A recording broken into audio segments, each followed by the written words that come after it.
எந்த ஒரு நிகழ்ச்சியை தொடங்குறதுக்கு முன்னாடி இல்ல நம்ம எந்த ஒரு செயலை செய்யறதுக்கு முன்னாடி நம்ம இறைவனுக்கு வந்து வணக்கத்தை தெரிவிச்சுட்டு தொடங்குவோம்.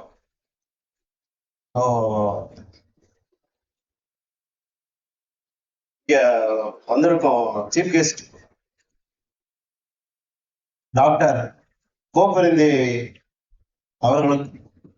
அவர்களே, சேர்மன் ராஜசேகர் அவர்களே, கரஸ்பாண்டன்ட் அவர்களே, பிரின்சிபல் அவர்களே மற்றும் இப்பள்ளியின் ஆசிரியர்கள் மற்றும் அன்பு செல்வங்களே, இங்கே வந்திருக்கும் பெற்றோர்களே, தாய்மார்களே, என்னுடைய அன்பான மாலை வணக்கத்தை தெரிவித்துக் கொள்கிறேன். ஃபர்ஸ்ட் வந்து என்ன அறிமுகப்படுத்திக்கிறேன். நான் வந்து அரசாங்க பள்ளியில அரசாங்க கல்லூரியில படிச்சுதான் நான் இந்த இன்னைக்கு வந்து அரசாங்கத்துல வந்து எல்லாருக்கும் தெரியும் இந்த ஜிஎஸ்டி. இன்னைக்கு வந்து ஜிஎஸ்டிங்கிற வார்த்தை கேட்காத ஆளு யாரும் இருக்க மாட்டாங்க. சில மீடியாலாம் பார்த்துருப்பீங்க, இதுக்கு ஜிஎஸ்டியா அப்படின்னுவாங்க. ஸோ அந்த பெருமை வாய்ந்த அந்த துறையில வந்து தமிழ்நாடு அரசுக்கு கீழ் உள்ள வணிக வரித்துறை என்ற துறையில் நான் தற்பொழுது வணிக வரி அலுவலராக பணிபுரிந்து வருகிறேன் கடந்த 13 வருடங்களாக. ஸோ நான் வந்து அரசாங்க பள்ளியில படிச்சுட்டு அரசாங்க கல்லூரியில படிச்சிருந்தோம். என்னோட தாய் இருக்காங்கல்ல, அவங்க என்ன அப்படின்னா எனக்கு வந்து அந்த விஷயத்த நான் வந்து இங்க உள்ள பெற்றோர்களுக்கு சொல்லிடுறேன். ஏன் அப்படின்னா என்னோட தாயும் சரி, நான் படிச்ச ஸ்கூலும் சரி, எனக்கு வந்து என்ன கற்றுக் கொடுத்தாங்கன்னா டிசிப்ளின் தான் கற்றுக் கொடுத்தாங்க. எஜுகேஷன்லாம் வந்து ரெண்டாவது செகண்டரி தான் சொன்னாங்க, அப்புறம் படிச்சுக்கலாம், நீ வந்து டெய்லி காலையில் 4 மணிக்கு எந்திரி, படிக்கிறியா இல்லை எந்திரிச்சுட்டாங்க. ஸோ அந்த பழக்கம் வந்து இன்னைய வரைக்கும் எனக்கு இருக்கு. வேலை இருக்கோ இல்லையோ காலையில் 4:30 மணிக்குலாம் எந்திரிச்சிடும். ஏன்னா எங்க அம்மா படிக்கல, அவங்க ஒரு விவசாயம் தான் பார்த்துட்டு இருக்காங்க. ஆனா என்னன்னா அவங்க வந்து என்னைய வந்து என்ன சொல்லுவாங்கன்னா, இன்னைக்கெல்லாம் எதுவுமே சொல்றது இல்லை, ஆனா நான் கல்லூரி முடிக்கிற வரைக்கும் படிப்பான்னு சொல்லிட்டே இருப்பாங்க. நான் படிக்கிறதா இல்லையா என்னை காலையில் 4 மணிக்கு எழுப்பி போட்டுருவாங்க. அதுக்கப்புறம் வந்து ஒரு எட்டாவது வகுப்புக்கு அப்புறம் வந்து ஒரு பெரம்பலூர் மாவட்டத்துல தான் அன்னமங்கலங்கிற ஒரு ஸ்கூலு.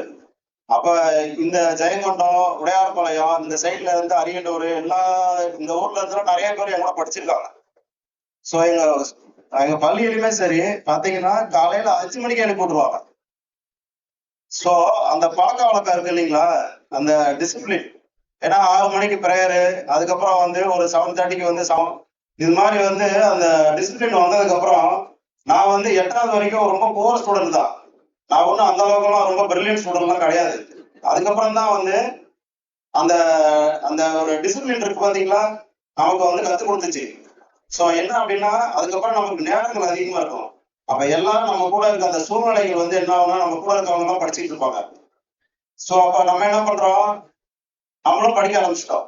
அதுக்கப்புறம் நான் 12ஆம் வகுப்புல வந்து நான் வந்து ஆர்ட்ஸ் குரூப் தான் எடுத்தேன். அந்த வணிக வரி அந்த இதுல வந்து நான் என்னன்னா 200 அப்போ வந்து இன்னைக்குலாம் 100 மார்க்கு, அன்னைக்கு வந்து 12வது வந்து 200 மார்க்கு. ஸோ நான் வந்து என்னன்னா அதுல 190 எடுத்தேன். அப்போ வந்து அதோட என்னோட ஆசிரியர் வந்து என்ன சொன்னார்னா, நான் நிறைய பேர் எதிர்பார்த்தேன்பா, ஆனா நீ தான் வந்து இந்த ஸ்கூல்ல வந்து என்னோட மரியாதையை காப்பாத்தின அப்படின்னு சொல்லி சொன்னாரு. இப்போ வந்து ஒரு 2 மாதங்களுக்கு முன்னாடி தான் முன்னாள் மாணவர்கள் வந்து கூப்பிட்டுருந்தாங்க. அப்ப போயிருந்தேன், அந்த ஆசிரியர் வந்திருந்தார்.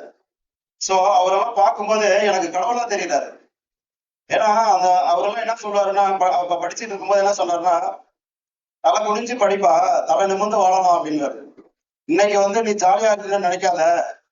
11வது 12வது படிக்கும்போது எங்களுக்கு ஃப்ரீ இருக்கிற அவர்லாம் வந்து அந்த வாத்தியார் என்ன பண்ணுவார் அப்படின்னா, எங்களுக்கு வந்து நிறைய நல்ல கருத்துக்கள் வந்து எங்களுக்கு சொல்லிக்கிட்டு இருப்பாரு.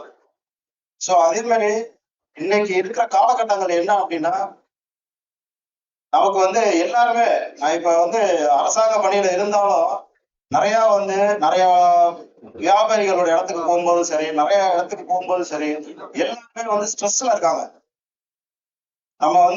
நம்ம டாக்டர் இருக்காங்க, இருந்தாலும் சொல்றேன். ஏன்னா நம்ம ஸ்ட்ரெஸ்ல இருந்தோம் அப்படின்னா நம்ம மூளை தெளிவா யோசிக்காது. நம்ம என்னைக்கு ஃப்ரீயா இருக்கோமோ அப்பதான் நம்ம மூளை பிரில்லியண்டா யோசிக்கும். அதே மாதிரி நம்ம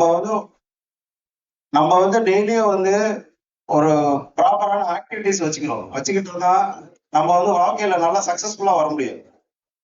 நம்ம ரொம்ப சிரமப்பட முடியும். அதனால நம்ம குழந்தைங்களை எதையுமே புகுத்த வேண்டாம். குழந்தைங்களுக்கு ஒழுக்கத்தை கற்றுக் கொடுங்க. ஏன்னா திருவள்ளுவரே அந்த ஒழுக்க முறையில 14வது அதிகாரத்துல சொல்லியிருப்பாரு, ஒழுக்கம் விழுப்பம் தரலாம், ஒழுக்கம் உயிரினும் ஓம்பப்படும். ஏன்னா ஒழுக்கம் எல்லாத்துக்கும் முக்கியம் தான், இருந்தாலும் அது உயிருக்கு சமமா கருதுறோம். அதுதான் திருவள்ளுவர் சொல்லியிருப்பார்.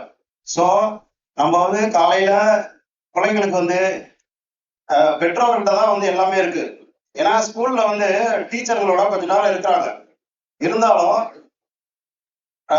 பெற்றோர்கள் வீட்டுல அவங்க கூட அவங்கள மாதிரி டிராவல் பண்ணீங்க அப்படின்னா அவங்க நல்ல சக்சஸ். ஏன்னா ஒவ்வொருத்தருக்கும் ஒரு யூனிக் குவாலிட்டிஸ் இருக்கு.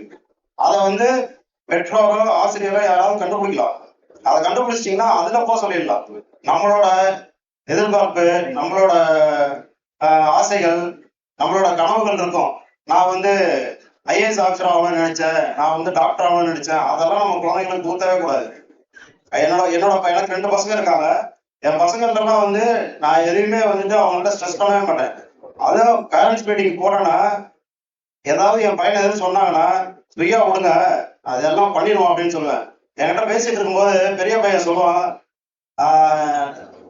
அப்பா நான் என்னப்பா பண்ணணும், என்னப்பா ஆகணுங்க, உனக்கு என்ன விருப்பமோ அது பண்ணுவா அப்படின்னு. எனக்கு ஸ்பேஸை பத்தி நிறைய படிக்கணும்னு ஆசையா இருக்கு, படிப்பா அப்படின்னு. அதை பத்தி நிறைய தெரிஞ்சுக்கோ, அது புக்ஸ்ல உனக்கு நிறைய வாங்கி தந்துருந்துருக்கலாம், அதெல்லாம் பாரு படின்னு சொல்லுவேன். அதே மாதிரி குழந்தைங்களோட நிறைய டைம் ஸ்பெண்ட் பண்ணுங்க. ஏன்னா இன்னைக்கு அந்த மேடம் சொன்ன மாதிரி அந்த செல்போன் கூட தான், அந்த இப்போ உள்ள அந்த டெக்னாலஜியோட தான் நம்ம நிறைய ஸ்பெண்ட் பண்ணிட்டு இருக்கோம். ஏன்னா புத்தகம் வாசிக்கிறது, டெய்லியும் செய்தித்தாள் வாசிக்கிறது, இதெல்லாம் கொஞ்சம் கொஞ்சமா நீங்க பிள்ளைங்களுக்கு கற்றுக் கொடுத்தீங்க அப்படின்னா அவங்க அவங்களுக்கு ஒரு பழக்க வழக்கத்துல வந்துடும். ஸோ நம்ம தான் கல்டிவேட் பண்ணணும். அவங்கள ஒரு ஈடுபாடை கொண்டு வரணும். நம்ம அதை செஞ்சோம் அப்படின்னா அவங்க அதை ஃபாலோ பண்ணுவாங்க. ஸோ நான் எந்த ஒரு ப்ரிப்பரேஷனும் பண்ணல, எப்படி பேசணும் அப்படின்ட்டு. இந்த ஸ்கூலோட சேர்மன் என்னோட திருச்சி பெரியார் ஈவேரா காலேஜ்ல படிச்ச நானும் அவரும் ஒரே கிளாஸ்மேட்ஸு. ஸோ அந்த வகையில என்னை இங்க கூப்பிட்டு பெருமைப்படுத்துறதுல நான் ரொம்ப மகிழ்ச்சி அடைகிறேன். ஸோ எல்லாரும் நல்ல ஆரோக்கியத்துடன் இந்த குழந்தைகள்லாம் நல்லா சிறப்பா படிச்சு வருங்காலத்துல இந்த பள்ளியில இருந்து நல்ல ஒரு ஐஏஎஸ் ஆஃபீஸராகவும், நல்ல சயின்டிஸ்டாகவும், நல்ல டாக்டராகவும் வரணும்னு எதிர்பார்ப்போட இந்த உரையை முடிக்கிறேன். நன்றி, வணக்கம்.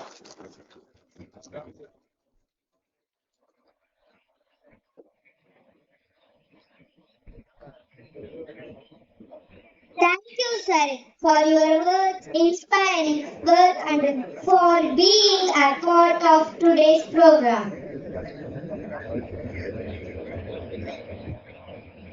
It is time to recognize the remarkable achievements of our